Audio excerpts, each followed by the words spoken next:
Sound take 7 action.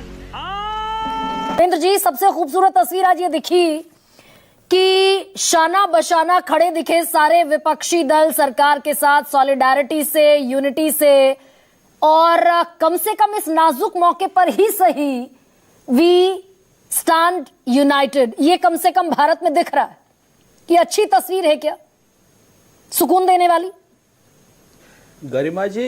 गरिमा जी, आपात की स्थिति जब होती है तब पूरा देश एक रहता है।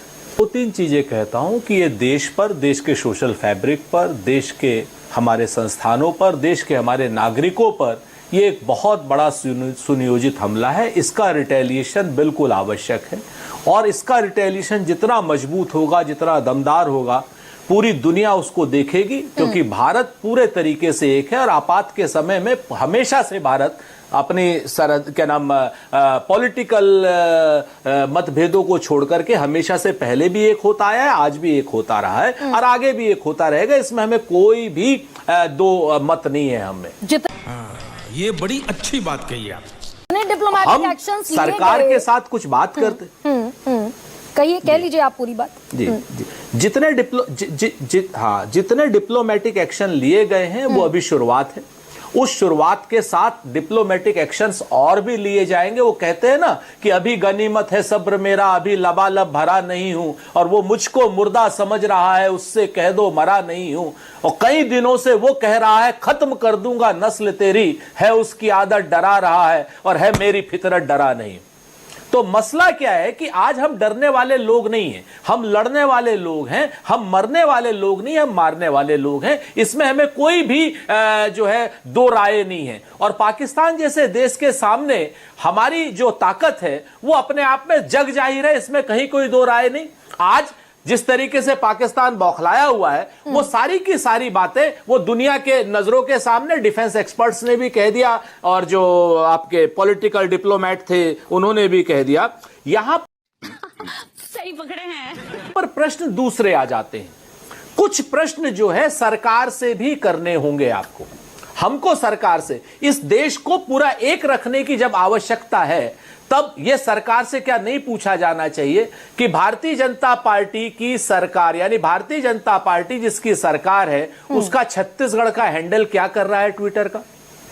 क्या भारतीय जनता पार्टी की सरकार का कर्नाटक का हैंडल क्या कर रहा है?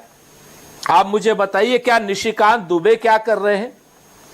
तो ये जो, और छत्तीसगढ़ भारतीय जनता पार्टी का गुजरात का हैंडल क्या कर रहा है जी। और ये तीनों हैंडल्स आधिकारिक हैंडल हैं भारतीय जनता पार्टी के। और मैं पूछना चाहूंगा भारतीय जनता पार्टी से, क्या इन तीनों हैंडल में जो आधिकारिक हैंडल है, मैं बाकी जो फ्रिंज एलिमेंट आप जिसको कह देते हैं मैं उनकी बात नहीं करता हूं।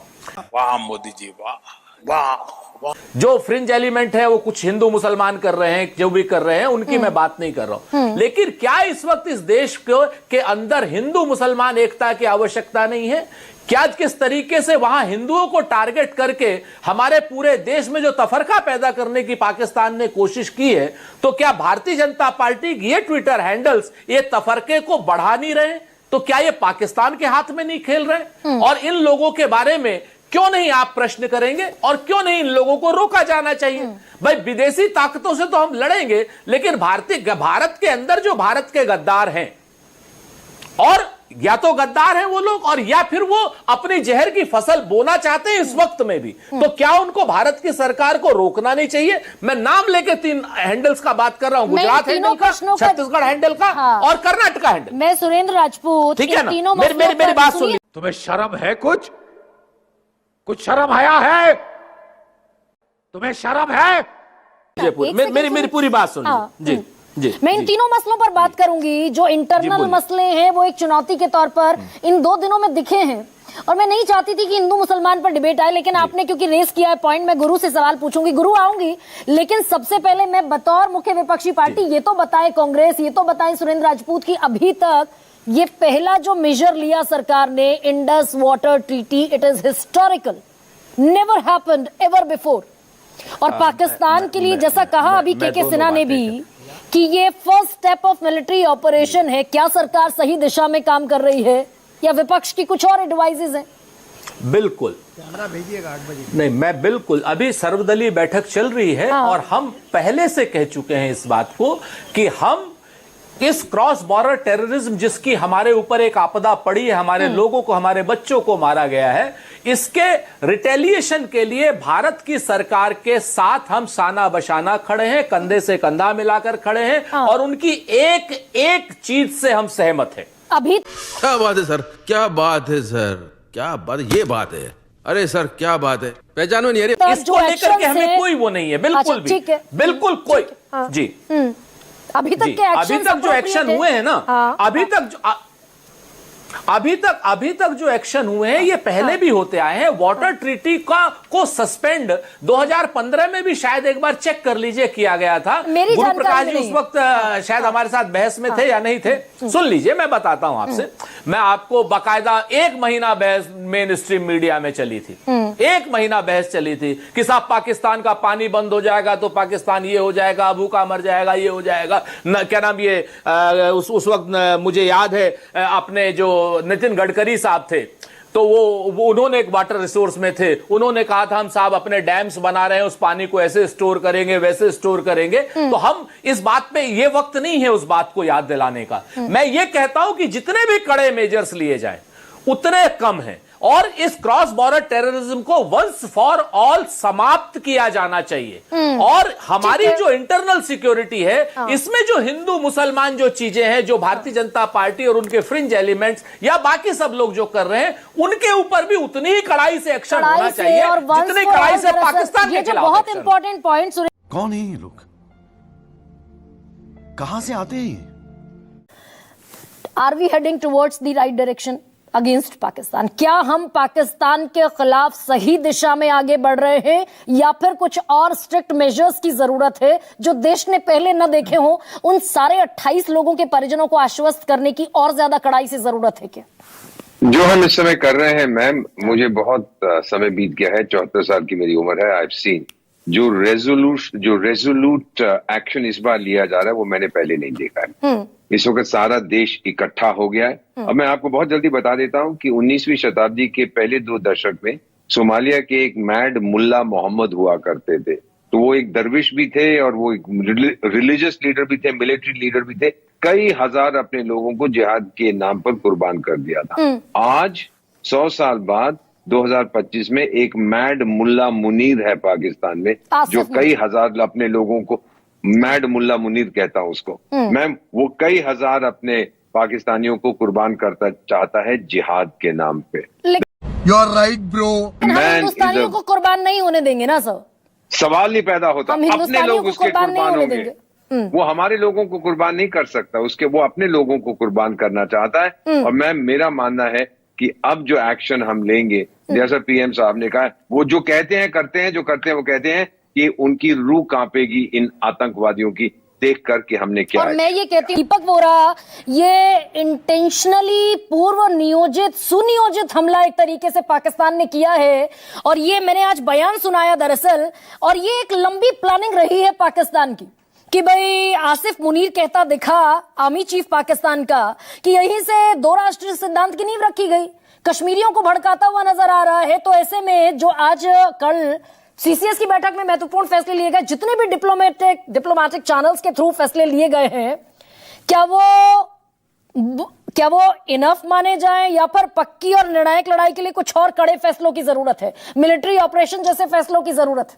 दीपक वोरा आपको बता देता हूं, इसमें हमारे जो जितने हम डिप्लोमेट्स हैं, डिप्लोमेसी में है, हम सबके ग्रेट ग्रैंडफादर का नाम था चाणक्य, और उन्होंने ये बताया एडवर्सरियल रिलेशनशिप जो होती है, जब किसी के साथ आपकी दुश्मनी हो तो फिर साम दाम भेद दंड की बात की है। साम होता है परसुएजन, पाकिस्तान से बात करने की कोई जरूरत नहीं है, वो सुनते नहीं है, उनके दिमाग में सिर्फ जिहाद भरा हुआ है। दूसरा, ये बड़ी अच्छी बात कही आप। होता है दान, उसका मतलब होता है इकोनॉमिक मेजर्स, वो हमने लिए, वो तो कटोरा लेके हाथ में भीख मांगते फिरते हैं, सो दैट इज दान। फिर होता है भेद। मैम भेद में देखिए, ऑर्गेनाइजेशन ऑफ इस्लामिक कोऑपरेशन में 57 कंट्रीज है, एक भी पाकिस्तान के साथ नहीं खड़ा, वो अकेला पड़ गया। बस एक देश है जो पाकिस्तान का समर्थन करता है, वो एक बहुत भयंकर, बहुत शक्तिशाली इस्लामिक देश है, उसका नाम है पीपल्स रिपब्लिक ऑफ चाइना। वो भी अब मुसलमान बन गया कि इनके साथ घूमता फिरता है। एंड फाइनली होता है दंड।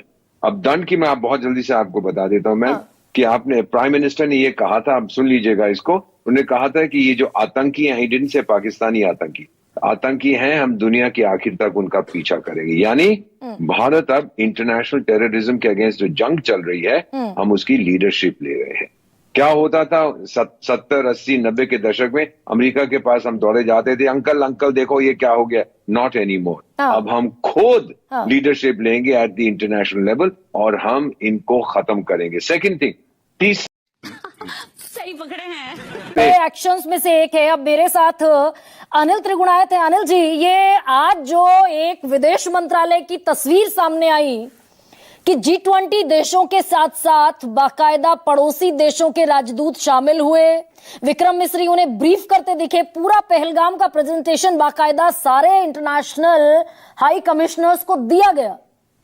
ये एक बड़ी तैयारी की तरफ संकेत करता है क्या भारत सरकार की? और किस तरह की तैयारी ये हो सकती है? इंटरनेशनली कश्मीर को के खिलाफ जो दहशतगर्दी है उसमें पाकिस्तान को आइसोलेट करना। देखिए गरिमा जी, अम्बेसडर गोरा साहब ने बड़ी अच्छी तरह समझाया और गुरुजी ने भी अच्छी बात बताई पूरी तरह से। लेकिन मेरा मानना है कि आपने प्रधानमंत्री जी की जो स्पीच है मधुबनी में, उसको पूरा खाका खींचा। जो प्रधानमंत्री ने जो बोला है वो एक हर तरह एक डिसाइसिव एक्शन और कंक्लूसिव एक्शन की तरफ इशारा करता है। अब हम ये नहीं कह सकते कि क्या होगा, लेकिन अगर आप पास की तरफ जाएं तो वो ये है कि उरी के बाद हमने क्या किया, पुलवामा के बाद क्या किया। तो भारत आज जो है इस तरह के जो टेरर इंसिडेंट्स हैं और ये इनह्यूमन इंसिडेंट्स है, आतंकवाद जो है, ये सबसे एक ही देश है जो सबसे ज्यादा लड़ रहा है, वो है भारत। और यू आर राइट ब्रो। 40 साल से सफर भी कर रहा है, तो कभी ना कभी तो इसका किसी तरह खात्मा करना पड़ेगा। और खात्मा कैसा है कि वहां की डीप स्टेट कराती है ये जो बाकी TRF और ये आप अलग अलग तरह के ग्रुप्स हैं, ये अपने आप कुछ नहीं करते। ये वहां की पाकिस्तान की जो एक डीप स्टेट कहिए, इंटेलिजेंस, आर्मी, उनका एक काम है। सर, बाकायदा आसिफ मुनीर का बयान है एक हफ्ते पहले का, यानी कि बहुत लंबे समय से प्लानिंग थी। 100% ये पाकिस्तानी सोल्जर्स थे जो आए थे। हाँ अनिल जी, ये तो जो हमारा डिप्लोमेटिक एक्शन है, सबसे पहला जो किसी भी चीज में होता है, हम एक मैच्योर्ड कंट्री हैं, तो पहला हमारा एक फर्म डिसाइसिव एक्शन हुआ जो हमने 5 पॉइंट दिखाए, जिसके बारे में सबने बात की।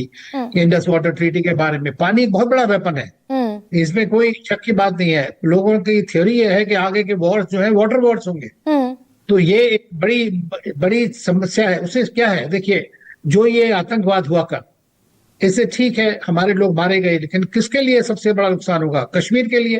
और पाकिस्तान झूठ मूठ में कश्मीर का बहाना बना करके ये सब करवाता है, तो कश्मीरी लोगों की रोजी रोटी के ऊपर लात पड़ी। कितने टूरिज्म जो उनका सबसे बड़ा एक जरिया है, उसके ऊपर सबसे बड़ा अटैक हो रहा है। और आज जनता माफ नहीं करेगी।